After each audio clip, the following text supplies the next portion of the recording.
Selamat malam, Shalom Bapak Ibu Saudara sekalian.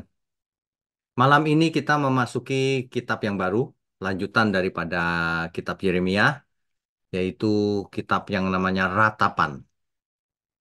Sesuai dengan namanya, kitab ini berisi ratapan, Saudara. Nah, inilah yang akan kita bahas malam hari ini. Untuk itu, mari kita tundukkan kepala, mari kita berdoa lebih dulu. Mari kita berdoa.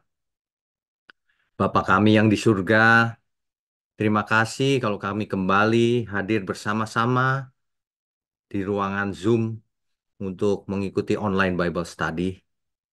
Biarlah melalui hari-hari kami boleh belajar semakin hari semakin mengerti kebenaran dengan lebih utuh, Tuhan, dengan segala kebenaran. Kami percaya semuanya bukan kebetulan. Mohon pakai mulut hamba-Mu untuk menyampaikan kebenaran ini. Hanya di dalam nama Tuhan Yesus kami berdoa. Amin. Baik, malam ini adalah sesi pertama Kitab Ratapan. Saya beri tema Ratapan Putri Sion. Kita lanjutkan dulu. Ya. Bapak Ibu sekalian, kalau kita lihat Alkitab berdasarkan genrenya, ya, maka kitab Ratapan ada di Nubuatan, kitab Nubuatan zaman Perjanjian Lama. Itu dimasukkan ke kitab Nubuatan, ya. Jadi kita akan terus menelusuri kitab demi kitab sampai selesai. Begitu ya. Baik, kita lanjutkan dulu. Ya, Bapak Ibu saudara sekalian, ini kok R-nya kecil ya, nggak apa-apa ya. Penulis kitab Ratapan. Kitab Ratapan ini ditulis oleh Nabi Yeremia kemungkinan besar. Meskipun ada yang berpendapat bahwa penulisnya tidak diketahui. Tetapi masuk akal juga kalau yang menulis adalah Nabi Yeremia. Ya. Setelah jatuhnya Yerusalem tahun 586 sebelum Masehi.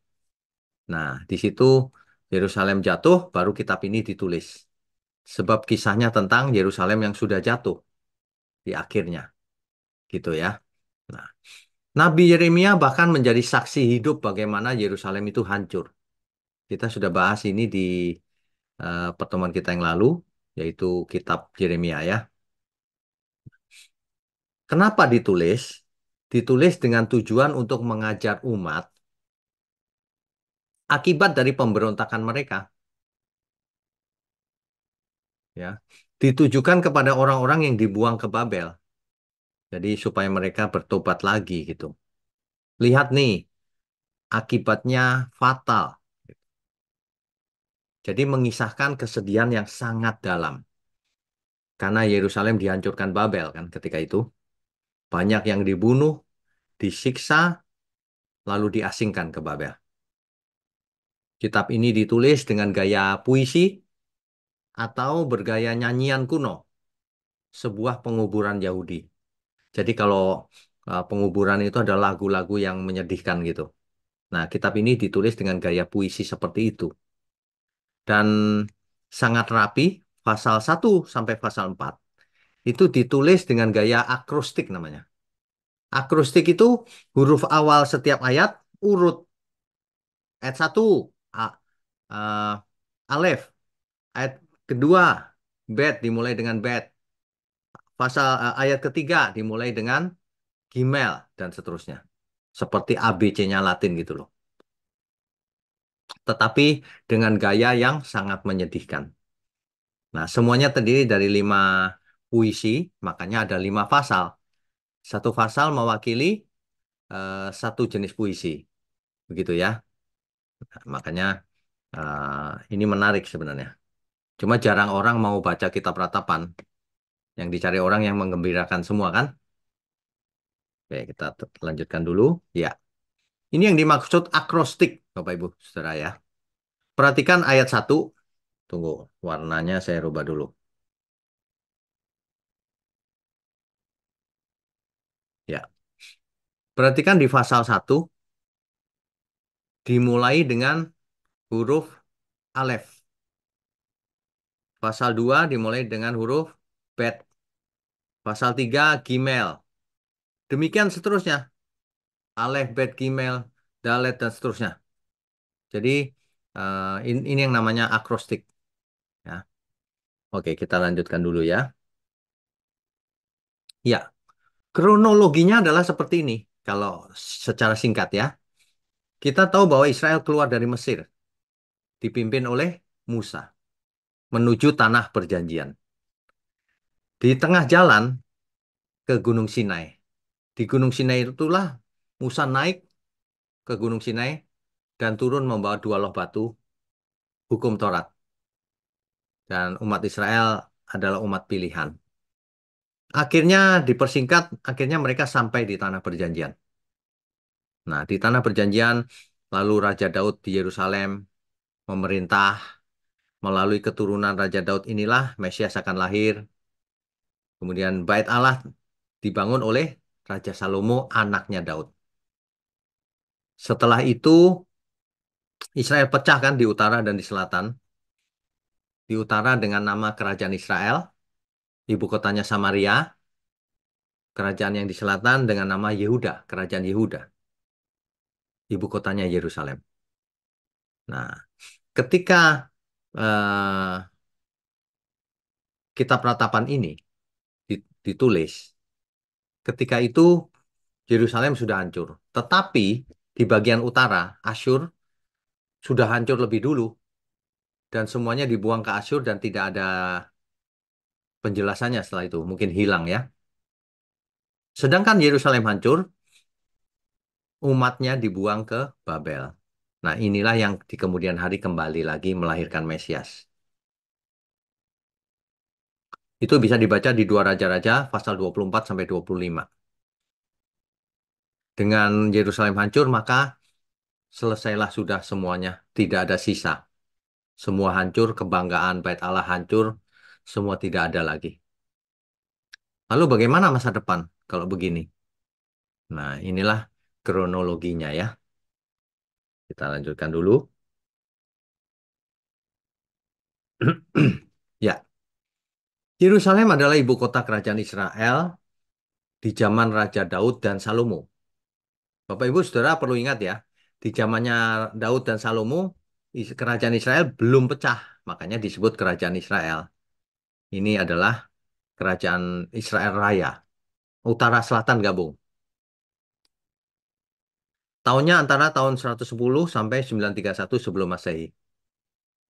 Nah, setelah Salomo mati, maka kerajaan pecah menjadi dua, satu di utara dengan ibu kotanya Samaria dan yang di selatan yaitu kerajaan Yehuda dengan ibu kotanya Yerusalem. Yerusalem menjadi pusat ibadah dengan bait Allahnya. Itulah sebabnya kalau umat Tuhan pergi keluar kota, berdoanya menghadap Yerusalem, sebab di Yerusalem ada bait Allah ketika itu, ya. Itu kiblatnya Yerusalem ketika itu. Nah, jadi merupakan kota lambang penyertaan Tuhan kepada bangsa Israel. Ada bait Allah di sana, ada tabut perjanjian. Nah, tetapi kemudian dengan tragisnya dihancurkan oleh Babel sebagai akibat hukuman dari Tuhan kepada bangsa itu yang memberontak dengan menyembah Allah lain, berlaku tidak adil, keras, jahat ya. Makanya dihukum Tuhan. Nah, Yerusalem diibaratkan sebagai putri Sion yang telah menjadi janda. Begitu, Saudara. Kita lanjutkan dulu ya.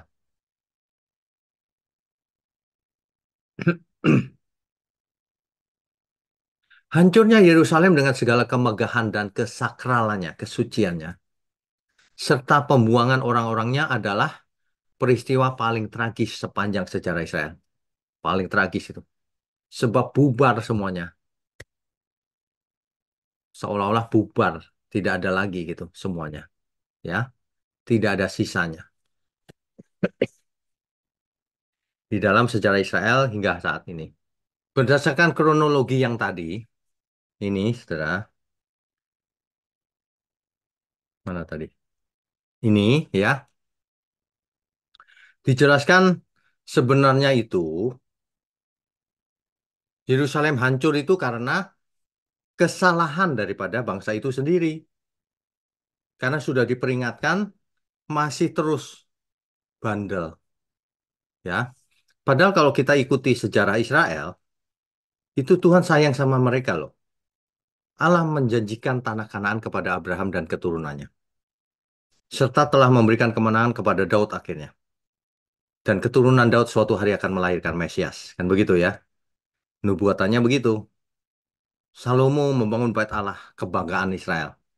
Pusat peribadatan bagi Israel yang lengkap dengan tabut perjanjian dan para imam serta imam besarnya.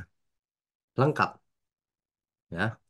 Tetapi setelah 500 tahun kemudian pada musim panas tahun 587 sebelum Masehi, kota Yerusalem kebanggaan itu jatuh ke tangan Babel dan segala sesuatunya dihancurkan, tabut perjanjian hilang, bait Allah hancur, hilang. Seluruh umat dibawa ke Babel. Kan ini sangat shock ya.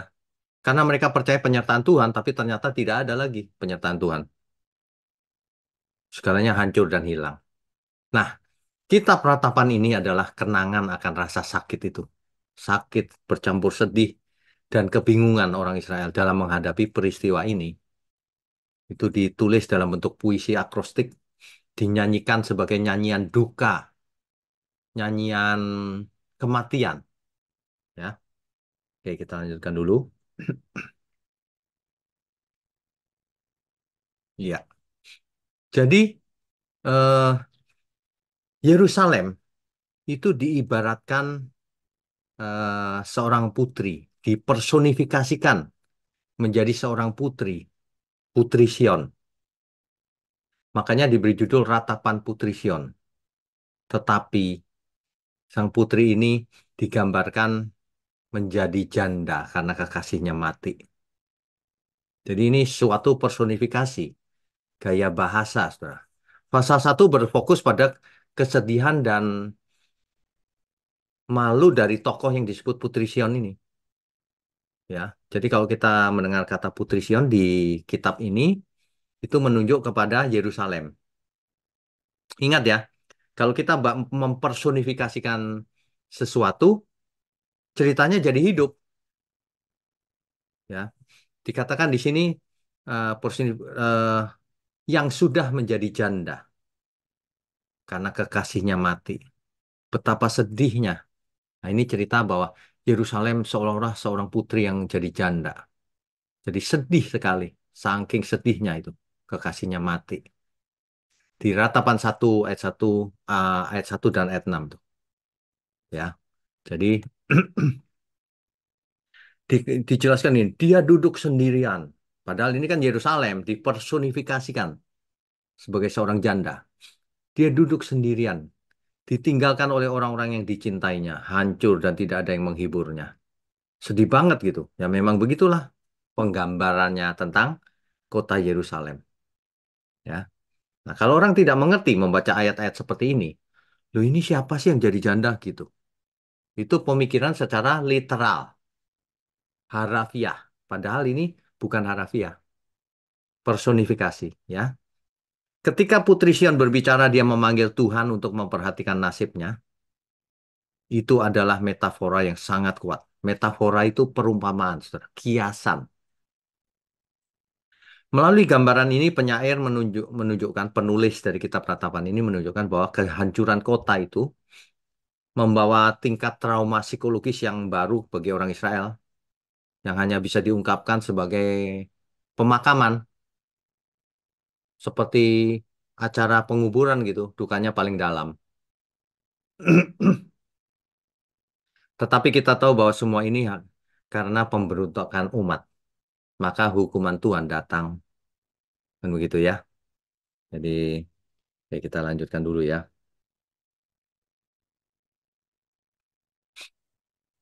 Oke, sebentar. Coba kita baca ratapan. Nanti Bapak Ibu bisa baca dengan perlahan-lahan ya. Tapi ini singkatnya saja. Ratapan pasal 1 ayat 1. Ah, betapa terpencilnya kota itu. Gitu. Ya. Jadi sebentar. Stop share-nya. Ya.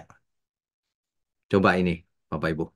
Ah, betapa terpencilnya kota itu, yang dahulu ramai, laksana seorang janda lah ia, yang dahulu agung di antara bangsa-bangsa, yang dahulu ratu di antara kota-kota, sekarang menjadi jajahan. Ayat 2. Pada malam hari terseduh-seduh ia menangis. Perhatikan gaya bahasanya. Masa kota Yerusalem bisa menangis ya? Ini personifikasi namanya. Supaya menggambarkan bagaimana keadaannya gitu. Ia terseduh-seduh menangis, air matanya bercucuran di pipi. Dari semua kekasihnya, tak ada seorang pun yang menghibur dia. Semua temannya mengkhianatinya. Mereka menjadi seterunya. Yehuda telah ditinggalkan penduduknya karena sengsara dan karena perbudakan yang berat. Ia tinggal di tengah-tengah bangsa-bangsa namun tidak mendapat ketentraman. Siapa saja yang menyerang dapat memasukinya pada saat ia terdesak. Ini kalau kita baca terus ya, itu tragis sekali kisah dari ratapan ini. Ini menggambarkan seorang janda yang meratap terus. Maksudnya Yerusalem, gitu, menggambarkan Yerusalem, ya. Di ayat keempat, jalan-jalan ke Sion diliputi duka cita. Karena pengunjung-pengunjung perayaan tidak ada, sunyi senyap segala pintu gerbangnya. Berkeluh kesahlah imam-imamnya, bersedih pedih darah-darahnya dan dia sendiri pilu hatinya. Ini menggambarkan itu tadi, Yerusalem. Lawan-lawan menguasainya dan seterusnya dan seterusnya. Ayat 6 misalnya. Lenyaplah dari Putri Sion segala kemuliaannya. Sudah nggak ada kemuliaannya. Dulunya megah gitu kan. Ada bait Allah, oh, megah gitu. Ada imam, para imam, mempersembahkan korban bakaran, persepuluhan buah sulung dan sebagainya megah. Tapi itu dulu. Nah, sekarang lenyaplah dari Putri Sion, Sion segala kemuliaannya. Ya, pemimpin-pemimpinnya bagaikan rusa yang tidak menemukan padang rumput. Mereka belajar tanpa daya di depan yang mengejarnya. Nggak berdaya, saudara. Jadi ini kalau dibaca panjang lebar, Bapak Ibu bisa nanti dibaca sendiri saja ya. Ini bagus, harus dibaca. Gaya bahasanya itu menyebabkan kita bisa membayangkan kehancurannya itu fatal. Ya, yang dulunya ramai sekarang sepi, yang dulunya mulia sekarang tidak, gitu. Ya, tapi semua itu karena Israel salah. Bersalah di hadapan Tuhan, maka Tuhan jatuhkan hukuman melalui tangan Babel. Jadi Tuhan bisa pakai bangsa lain untuk menghukum umatnya. Diizinkan. Ya, tadi ada apa misalnya ini? Ayat 18 coba kita baca ya. Tuhanlah yang benar, karena aku telah memberontak terhadap firman-Nya. Dengarlah hai segala bangsa, dan lihatlah kesedihanku, darah-darahku dan teruna-terunaku pergi sebagai tawanan. Sedih ya, saudara. Tapi itu bukan salahnya Tuhan, gitu loh. Tuhanlah yang benar. Akulah yang memberontak terhadap firman-Nya. Aku di sini Yerusalem, janda itu mewakili umat Tuhan. Ya, orang harus bisa menafsir dengan benar gitu, bukan ngotot. Enggak, itu Yerusalem, bukan umatnya. Oh ya, enggak begitu. Harus tahu apa arti di balik lambang-lambang ini, supaya kita tafsirnya benar. Ya, gitu. Apalagi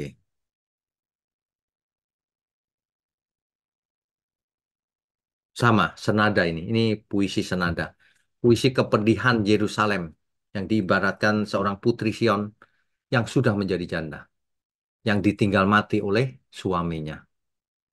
Begitu, ya. Oke, kita balik lagi ke slide.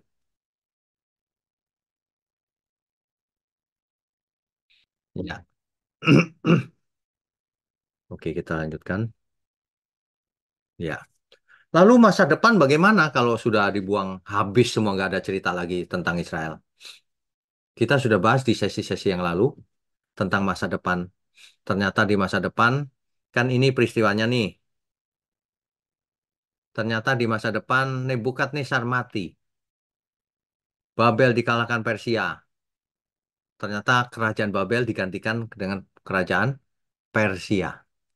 Lalu orang Yahudi boleh kembali ke Yerusalem. Kemudian Esra, kemudian Nehemia menyelesaikan tembok Yerusalem. Balik lagi, dibangun lagi, gitu. Ya. Nah, sampai kemudian tahun 430 sebelum Masehi, Maleakhi menjadi nabi. Sehingga kemudian 400 tahun kosong, kita memasuki zaman perjanjian baru. Zamannya Mesias lahir kemudian. Begitu kronologinya ya. Nah, ini juga sudah kita bahas di Yesaya pasal 40 sampai 66 di pertemuan yang lalu.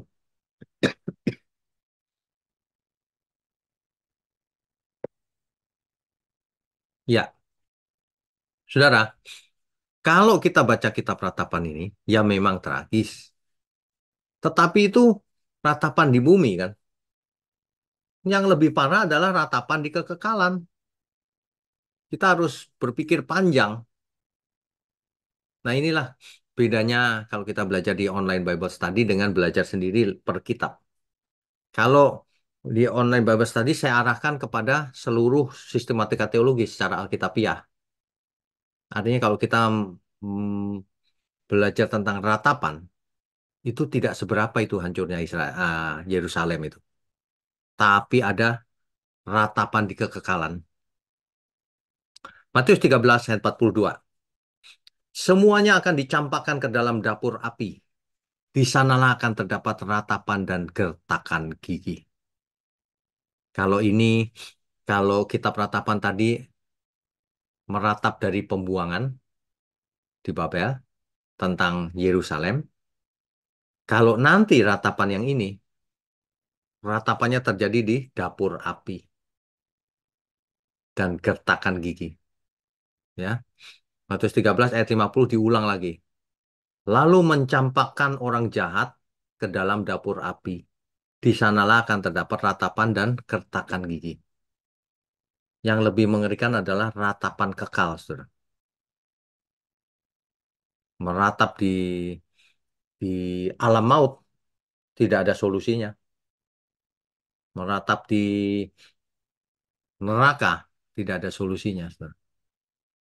Jadi kitab ratapan ini bagus juga untuk mengingatkan kita jangan seperti Israel, Yehuda yang ketika diperingatkan oleh Yeremia, mereka anggap enteng. Mereka anggap enteng.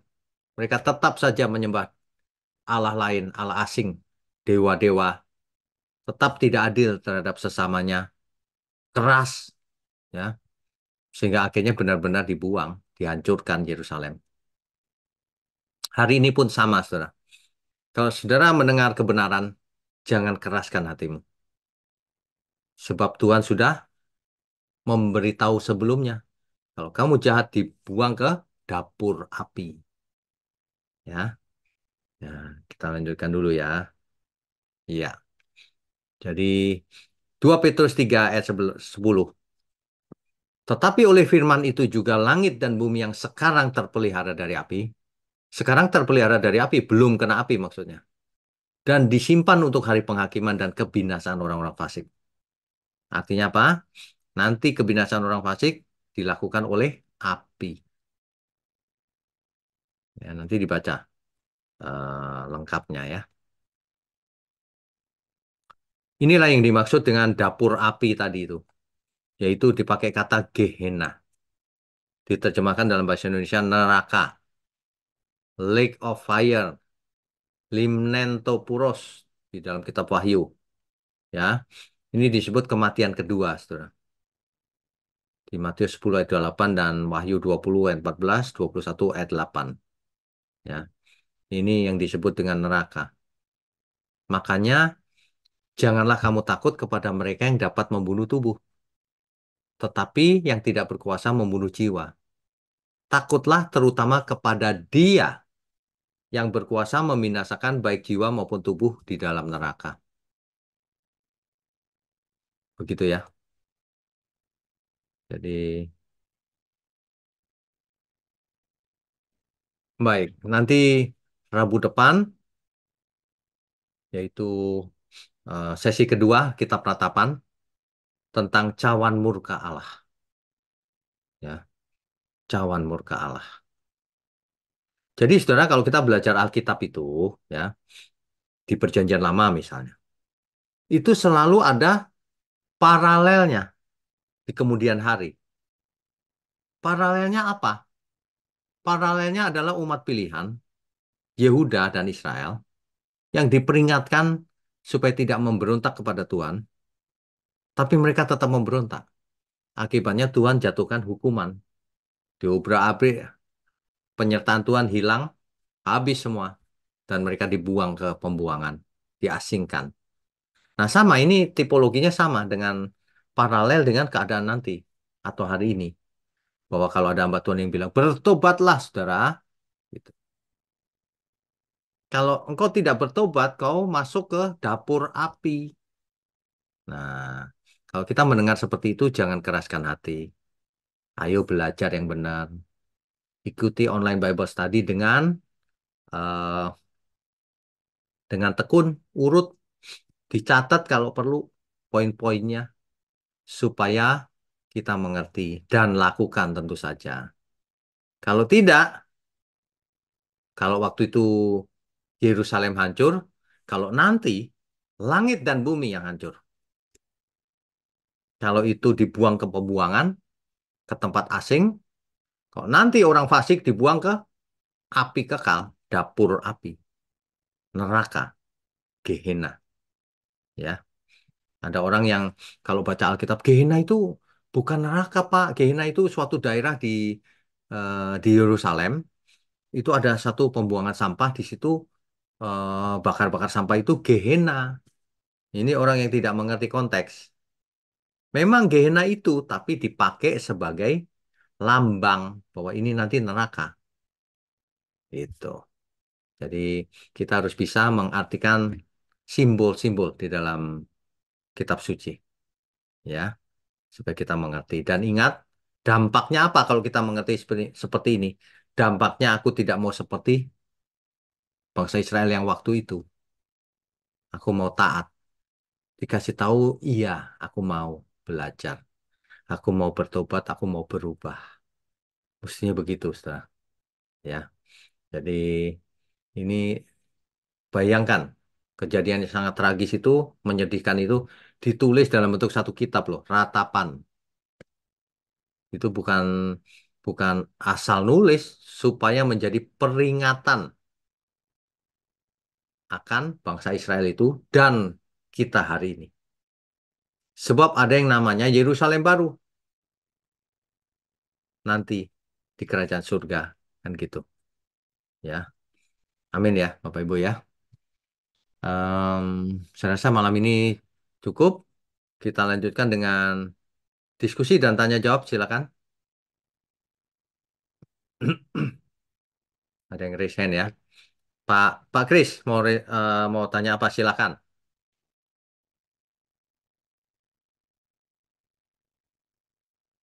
Ya, silakan Pak Kris. Oh, belum dibuka ya. Sebentar, saya buka dulu. eh ya, Shalom malam, Pak. Shalom malam. Eh, dari sekian tahun saya baca Alkitab pribadi itu ada satu hal yang saya dapat, saya minta tolong dikoreksi Pak Wiknya. Sebetulnya ada gap yang cukup besar perspektif cara kita memandang bencana, celaka, dan kematian seperti yang tercantum di kitab ratapan ini dengan sudut pandang Tuhan, cara Ya. memandangnya. Karena di Perjanjian Baru Tuhan Yesus berkata di Lukas 13 ayat 4, atau sangkamu ke-18 orang yang mati ditimpa menara dekat Siloam lebih besar kesalahannya daripada kesalahan semua orang lain yang diam di Yerusalem. Jadi eh, justru dari kitab ratapan ini saya menemukan seperti kalau misalnya kita ini yang dikatakan Rasul Paulus, kita ini atlet yang berlomba, Pak ya. Ya, Itu petinju. salah satu angkat apa semacam exercise angkat beban yang saya temukan ini justru di ratapan tiga ini, Pak. Hmm. Ini kan parah banget nih. Contohnya saya ambil ratapan 3 ayat 15. Ia Ya, mengenyangkan aku dengan kepahitan, memberi aku minum ipuh. Ia ya, meremukkan gigiku dan seterusnya. Eh, tapi kemudian ini ayat 21. Tetapi hal-hal inilah yang kuperhatikan. Oleh sebab itu aku akan berharap. Tak berkesudahan kasih setia Tuhan, tak habis-habisnya rahmatnya. ya, Selalu baru tiap pagi besar kesetiaanmu. Jadi justru karena ratapan pasal 3 ini, saya kalau pas menghadapi masalah yang berat, hampir tidak kuat, kita kan sekian puluh tahun hidup ini kan pasti selalu ada siklus saat-saat seperti itu. ya, Saya seperti menguatkan dalam tanda kutip otot iman saya itu dengan cara ketika di kondisi yang sebetulnya mau berpikir positif, mau mengucap syukur itu sulit, justru saya mengucapkan pujian ke Tuhan dan saya seperti melatih diri saya untuk bersuka cita di dalam Tuhan. Ini ya, kayak yang di Ratapan 3 ayat 24. ya, Tuhan adalah bagianku, kata jiwaku. Oleh sebab itu aku berharap kepadanya. Jadi ya, itu seperti latihan beban yang khusus, ada apa namanya ya? Ada programnya, ada resim latihannya, ada siklusnya itu loh Pak. Jadi ya, ya, justru ratapan kitab ratapan ini sebetulnya selain hanya orang kan kadang mandangnya oh ini keluh kesah karena pembuangan di Babel. Tapi sebetulnya tadi waktu Tuhan Yesus bilang sangkamu 18 orang itu dari ayat itu saya seperti loh berarti sudut pandang saya mengenai celaka, mengenai kematian selama ini berbeda dengan perspektifnya Tuhan. ya, Dan ini ternyata salah satu berlian yang sangat berharga di kitab ratapan ini di ratapan 3 itu mulai ayat 21 dan seterusnya itu adalah baik menanti dengan diam pertolongan Tuhan, adalah baik bagi seorang pria memikul kuk pada masa mudanya, biarkan ia duduk sendirian dan berdiam diri kalau Tuhan membebankannya dan seterusnya. Nah, ya, menurut pendapat Pak Wignya gimana dengan eh, apa rema yang saya dapat itu, Pak? Terima kasih. ya. Itu itu sangat bagus sekali tuh. Kalau kita bisa mendapatkan rema dalam setiap kisah di Alkitab firman Tuhan, maka itu benar sekali. Banyak orang begini, kalau kita beratapan saya nggak mau baca, pengkhotbah nggak mau baca itu salah. Justru semuanya itu harus dibaca, setiap itu ada remanya sendiri-sendiri. Bahkan di faktanya murid-murid Tuhan Yesus matinya menurut orang dunia mengenaskan itu. Tapi justru Iya, di Pak. balik itulah fondasi iman dikuatkan itu. Jadi memang Iya, benar kita harus dalam segala sesuatu menganggap itu adalah kebaikan. Kan kalau dalam Roma 8 ayat 28 kan jelas tuh. Allah turut bekerja dalam segala hal untuk mendatangkan kebaikan. Segala hal itu maksudnya apa? Baik dalam suka maupun duka. Itu maksudnya. iya. Tapi kan refleks kedagingan kita kalau pas jatuh ke dalam masalah, apalagi yang berat, seolah-olah kayak nggak ada ujungnya, itu kan seperti kalau nuruti kedagingan kan kayak mau melolong-lolong, mau Iya, apa itu Pak. Lah, ya, padahal sebetulnya itu kayak kalau orang olahraga itu ngangkat barbel sebetulnya. Justru ya, dari kita berlatih seperti itu, makin lama justru banyak simpul-simpul yang terbuka waktu kita baca ayat-ayat. Jadi seolah-olah kayak kita melihat dalam tanda kutip ini ya, benda hidup sebetulnya. ya, Kalau kita ya, belajar itu karena iman kita kan jadi makin konkret, Pak, bukan ya, bukan sesuatu yang abstrak gitu, Pak. ya, ya, Itu, Pak. ya. Saya Mantap. saya itu, Pak. Makasih, Pak. Oke, terima kasih, Pak Kris. Eh, Berikutnya Pak Payaman, silakan Pak.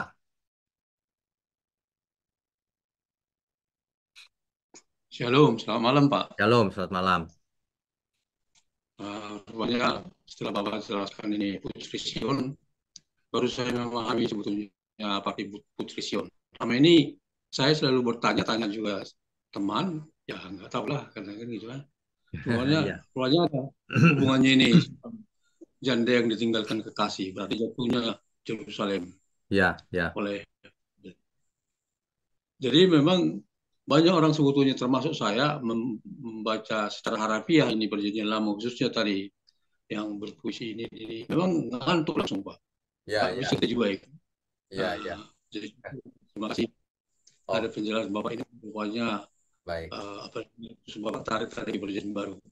Yang menjadi pertanyaan saya Pak, ini kan sebenarnya sebetulnya tragis sekali kan sebetulnya serangan Babel ini kepada Israel, Yerusalem. Ya. Sebenarnya kalau dilihat secara histori, Yerusalem ini sebetulnya masih kuat kan, karena baru tinggalkan Raja Salomo. Sedangkan waktu Raja Salomo banyak orang kasih upah tiap tahun kan gitu kan. Ikut sebetulnya serang. Yang menjadi pemikiran saya, apakah ada penyebab utama dengan pecahnya Israel dengan Yehuda, atau memang karena kalau kita pikir sebelum waktu kerajaan Israel itu kan kuat utara dan selatan, tapi Salomo kan itu pecah. Nah, sehingga terjadi begitu artinya dari Babel mengintai walaupun ini mungkin kalau kembali dan nubuatan Pak kan tapi secara logika itu kenapa ya nubuatannya sebenarnya cukup tinggalkan lah makasih Pak.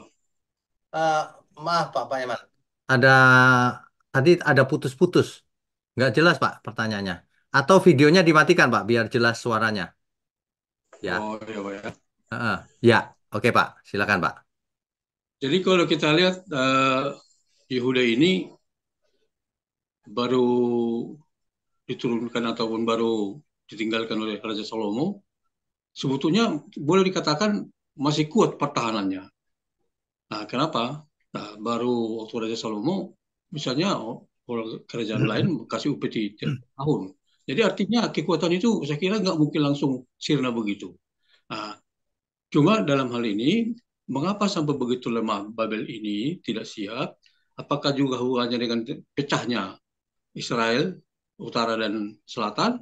Atau memang kalau hanya, saya yakin ya ini andai kata Israel itu masih utuh satu, utara dan selatan, saya kira mungkin masih bisa barangkali di melawan Babel ini karena baru ditinggalkan Raja Salomo. Apakah karena kepecahannya atau memang mereka ada lagi persatuan? Maka bagaimana itu Pak? Oke, baik, baik. Di zamannya Raja Salomo, semuanya damai, tidak ada perang. Kenapa? Karena kuat sekali kerajaannya. Ya, Di samping itu memang Salomo suka damai, kan gitu ya. Nah, kenapa terjadi bisa dikalahkan gitu?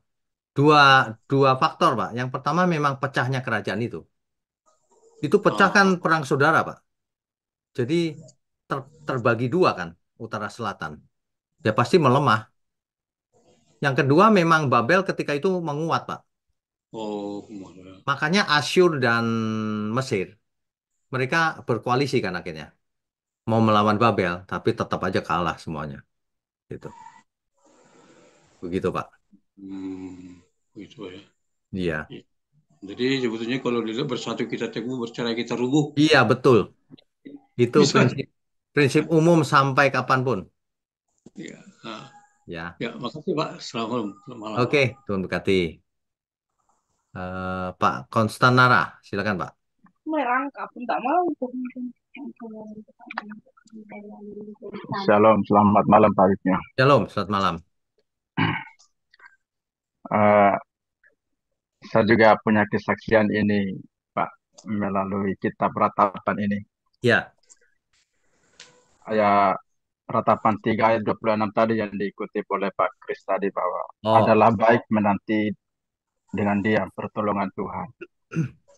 Ini kan kalau kita dengar ceritanya tadi bahwa kenapa sampai bangsa Israel dibuang ke Babel itu kan karena kesalahan mereka sendiri, Pak. iya, Dan kita juga manusia tidak pernah luput dari kesalahan itu. iya, Entah kesalahan dari pribadi kita sendiri atau Tuhan mengizinkannya pasti ada. Ya, Nah, yang saya alami juga mungkin mungkin dalam tanda kutip kesalahan saya sendiri sehingga mengalami hal-hal yang tidak baik begitu. ya, Singkatnya soal utang piutang begitu Pak, karena memulai usaha baru begitu. ya, Yang menjadi kekuatan bagi saya benar Pak, ini ayat ini. Sehingga saya tidak, kan biasa kalau kita apa namanya ketemu dengan masalah begitu, seakan-akan Tuhan yang membuat hidup kita mengalami tidak enak begitu ya Pak. Jarang manusia mengoreksi dirinya kenapa bisa salah begitu. ya, Nah, kalau kita baca di ratapan ini memang ada rasa penyesalan. Kalau saya membaca dari puisinya yang ditulis oleh Yeremia ini, sehingga di ayat yang ketiga, di pasal yang ketiga dapat berkata begitu, ya, Tuhan adalah baik bagiku, artinya menyadari bahwa Tuhan itu benar, tidak salah. ya, Nah, saya merasa kuat dari salah satu ayat ini, Pak. ya, Ayat puji 3 Tuhan. ayat Nanti, pasal 3 ayat 26-nya. ya, nanti pertemuan kita mendatang akan membahas ayat-ayat itu semua, Pak. Ini kan Iya, pasal 1 ini. Nah, nanti Rabu depan pasal 2, pasal 3, dan seterusnya. 5 iya, Pak. pasal ini akan lengkap nanti kita bahas. Betul. Dan Iya. itu Ini memang, sangat ya, menguatkan, Pak. Memang dari ya, pasal 1, 2 memang kesedihan yang diungkapkan, tetapi ketiga di sini betul-betul menguatkan kalau kita mau apa namanya meresapinya ini puisi. ya, Dan yang kedua Pak, saya mau bertanya, kan eh, kesimpulannya atau akhirnya tadi ke Matius tadi Pak. Kan pernah saya WA Pak waktu itu yang mempertanyakan soal Gehenna itu Pak. ya, ya, Yang ada teman juga yang menafsirkan bahwa Gehenna itu bukan berbicara soal neraka, karena neraka katanya belum ada. Memang neraka untuk manusia sekarang kan belum ada kalau kita teliti ya Pak. ya. Nanti kemudian. Nah, kenapa dia mengatakan bahwa Gehenna itu bukan soal neraka? Karena dia berprinsip itu Bapa adalah kasih yang tidak menghukum manusia separah itu atau dalam putih ada dalam kata lain kekal Pak. Ya. Bagaimana pendapat Aibnya? Oke. Nah, itu artinya yang dia mengerti tidak lengkap. Kalau Bapak itu kasih bukan berarti lalu tidak tegas. Natur Allah itu satu kasih, kedua tapi tegas. Siapa yang salah harus dihukum. Tapi siapa yang bertobat pasti diampuni juga. Nah, itu Betul harus Pak. lengkap. Jangan pikiran begini, karena Allah kasih itu nggak pernah menghukum, biar kita kurang ajar, biar kita berdosa, biar kita melakukan zina dan sebagainya, nggak dihukum sama Tuhan, kan dia kasih. Nah, itu logika yang tidak sehat. Kita harus kembali ke Alkitab. Setiap orang yang bersalah pasti dihukum Tuhan. Jangan pernah mempertanyakan kasihnya Tuhan.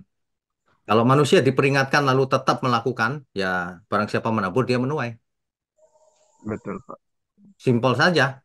Kalau orang sampai berpikir bahwa Allah itu kasih, jadi aku boleh berjudi, boleh macam-macam terserah. Nah itu aneh itu logikanya. Yang kedua Sampai itu saya tidak sesuai Alkitab. ya betul. Sampai saya berpikir Pak bahwa kalau kalau Alkitab mengatakan bahwa hidup kekal itu berarti kan dua yang kita harus pahami. Hidup kekal bersama Tuhan dan hidup kekal di luarnya Tuhan. Itu bagi saya adil, Pak. Di pihak kalau kita merenungkan dari pihaknya Tuhan.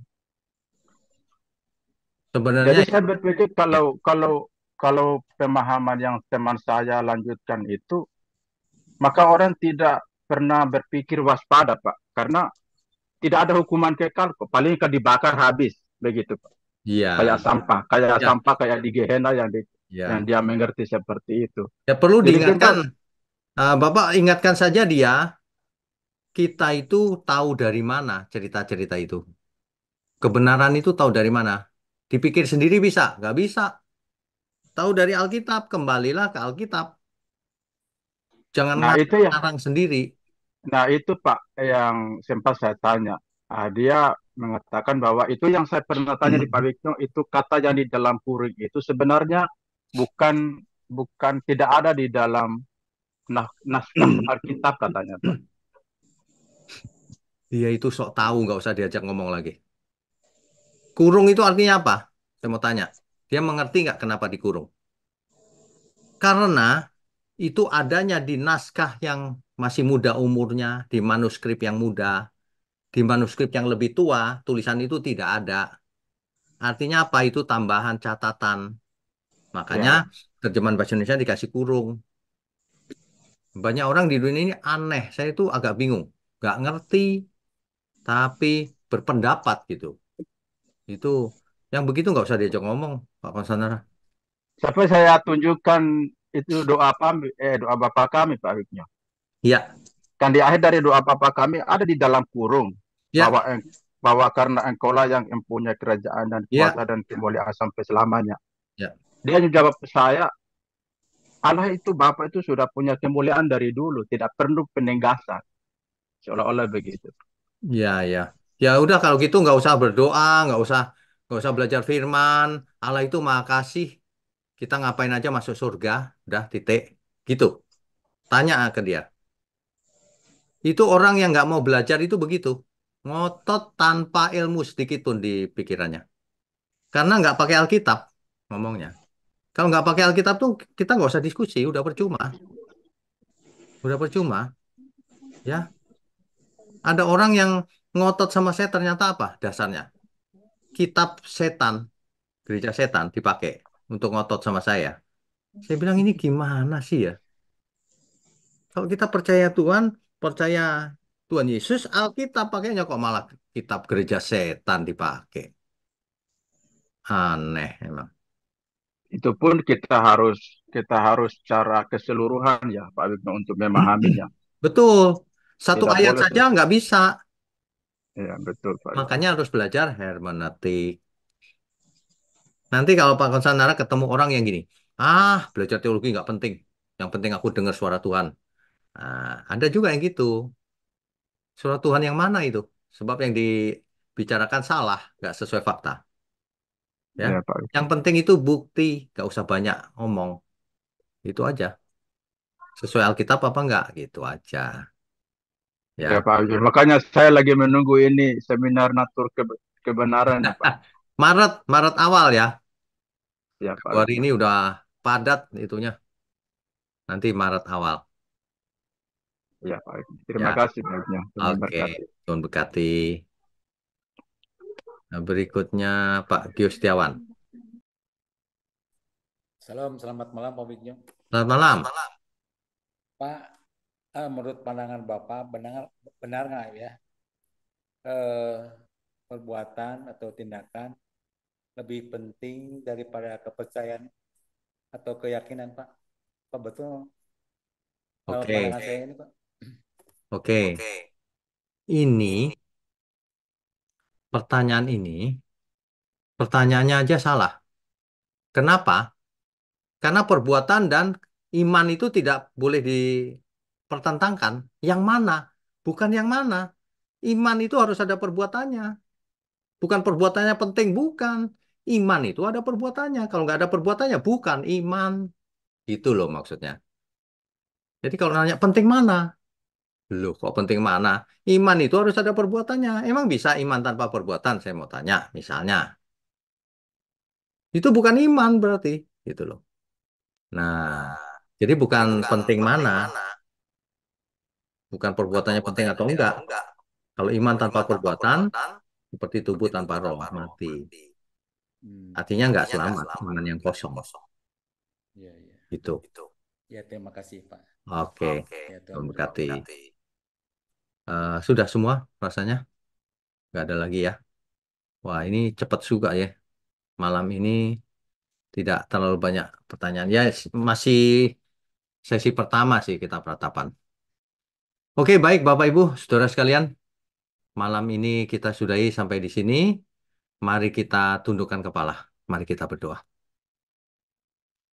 Bapa di surga, kami ucap syukur kalau malam hari ini kami sudah mendapatkan berkat dari kitab ratapan. Biarlah hikmat dari kitab ini boleh kami benar-benar mengerti dan berdampak dalam hidup kami. Terima kasih Tuhan. Kami mengucap syukur, berterima kasih untuk tangan-tangan yang mendukung pekerjaan-Mu juga.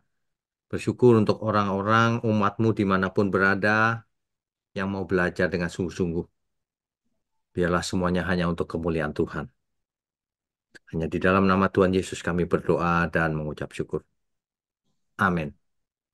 Saudara sekalian, bicara soal kebenaran, setiap orang merasa benar. Makanya semua kecap dinomor satukan. Ada orang yang mengatakan saya paling benar, ini paling benar, itu paling benar. Mana sebenarnya yang paling benar? Oleh sebab itu, hadiri seminar 7 natur kebenaran dan aplikasinya. Seminar ini wajib dihadiri oleh para teolog, apologet, pengkhotbah, bahkan oleh para jemaat sendiri, agar kita bisa membedakan manakah yang benar, manakah yang salah. Inilah alat uji kebenaran yang sangat objektif dan alkitabiah. Pastikan saudara ikut dan ajak seluruh saudara dan sahabat-sahabat. Bapak-bapak dan ibu-ibu yang terkasih dimanapun berada, yuk kita belajar pelajaran Alkitab bersama secara online setiap hari Rabu jam 7 malam bersama pendeta Bapak Wignio Tanto secara online, bisa melalui Zoom. Tetapi kita harus mendaftarkan dulu ke nomor berikut ini. Selamat bergabung dan Tuhan Yesus memberkati.